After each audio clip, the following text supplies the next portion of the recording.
Episode 42 में हम देखते हैं जी हुन कह रहा होता है मैं रात को लेट आऊँगा। ऐसा बोलकर वो चला जाता है। रेन तुरंत इस बारे में अपनी मॉम को फ़ोन करके बताती है। उसकी मॉम कहती है सच बोलते हैं कि कर्मा वापस लौट कर आता है। तुमने जब जुंग के साथ ये सब किया था तब उसको भी ऐसा ही फील हो रही थी जैसा अभी तुम्हें हो रहा है। रेन चिढ़कर बोलती है आप तो मुझे और ज़्यादा टेंशन दे रही हैं। आपसे बात करना ही बेकार है। अब सीन शिफ्ट होकर हमें हे को दिखाया जाता है। वो रिन नाम की एक लड़की से बात कर रही थी। रिन हान को पसंद करती है लेकिन हान उसे सिर्फ अपनी छोटी सिस्टर मानता है। वही बात वो हे को बता रही थी।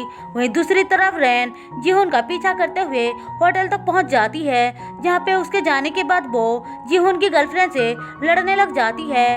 वो उसे देखकर कहती है तुम जूंग के जैसे क्यों दिख रही हो। इसका मतलब वो आज तक जूंग को भुला नहीं पाया और उसके जैसे दिखने वाली लड़कियों को गर्लफ्रेंड बना रहा है।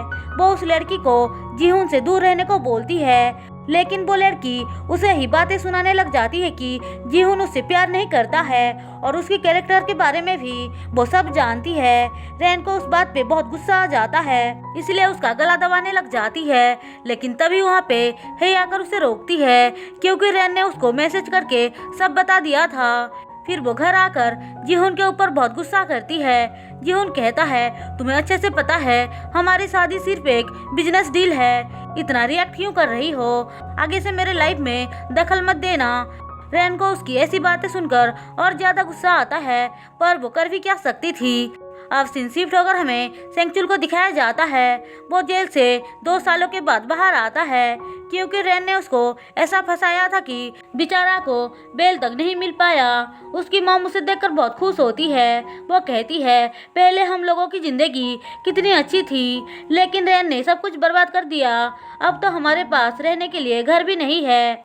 सेंगचुल पूछता है घर का क्या हुआ। उसकी मम कहती है रेन जिस लॉयर को सजेस्ट किया था उसको पैसे देने के चक्कर में घर बेचना पड़ गया।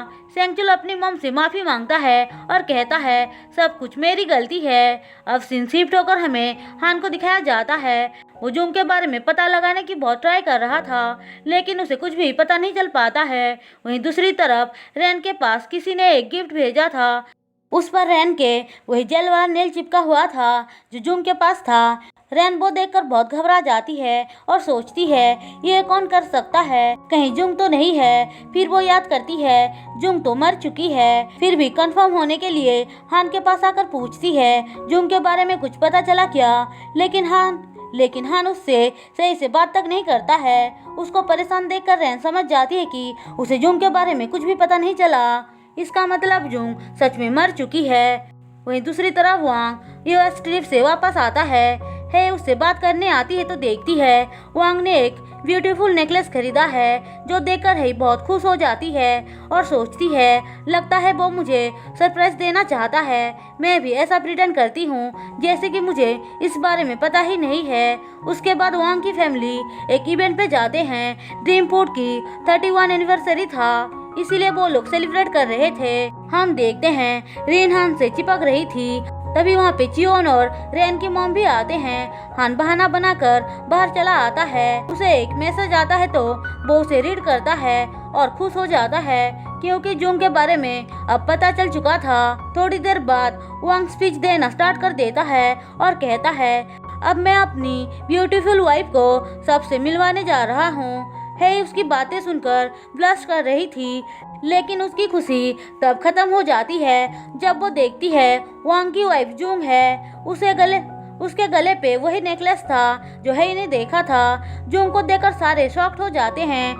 किसी को भी अपने आंखों पर यकीन नहीं हो रहा था। सबसे बड़ा झटका तो रेन को लगता है। पहली बात तो जूंग जिंदा है और दूसरी बात कि अब वो उसकी सास बन चुकी है। अब तो वो गई काम से। हान और जीहुन का तो ये देखकर दिल टूट जाता है। बेचारी की तो तबीयत बिगड़ जाती है इसीलिए वो भाग जाती है। जुंग रेन को देखकर मन ही मन सोच रही होती है अब रेडी हो जाओ। रेन भी ये बात समझ जाती है कि जुंग उसे अब छोड़ने वाली नहीं है। जीहुन और हान वो दोनों अभी तक शॉक्ड में थे। जीहुन कहता है कितनी अजीब बात है ना जिसको तुमने इतना प्यार किया, जो मेरा पहला प्यार था जिसको मैंने आज तक भुला नहीं पाया। वो मेरे डैड की न्यू वाइफ है। तभी वांग उसके पास आकर बोलता है, अपनी स्टेप मॉम को हेलो नहीं बोलोगे क्या। वहीं दूसरी तरफ रेन हेई से मिलने आई थी। वो उसे घर वापस चलने को बोलती है। हे कहती है, अब उस घर में मेरे लिए कोई जगह नहीं है। रेन इस बात का फायदा उठाकर उसको जुंग के बारे में भड़काती है। फिर वो वांग को मैसेज करके बुलाती है क्योंकि हेई ने ज़्यादा ड्रिंक कर लिया था। रेन कहती है, डैड हम मॉम को घर लेकर चलते हैं। वांग कहता है, जो वहाँ पर है इसलिए हेई को होटल में जाना पड़ेगा। रेन बोलती है, अच्छा तो जुंग घर आ चुकी है। वांग उस पर गुस्सा होकर बोलता है, अपनी मदर इन लॉ का नाम कैसे ले रही हो।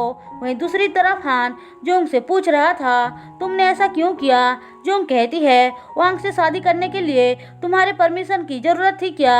हम दोनों एक दूसरे से प्यार करते हैं। हान कहता है, झूठ बोलना बंद करो, तुम रेन से बदला लेने के लिए ऐसा कर रही हो।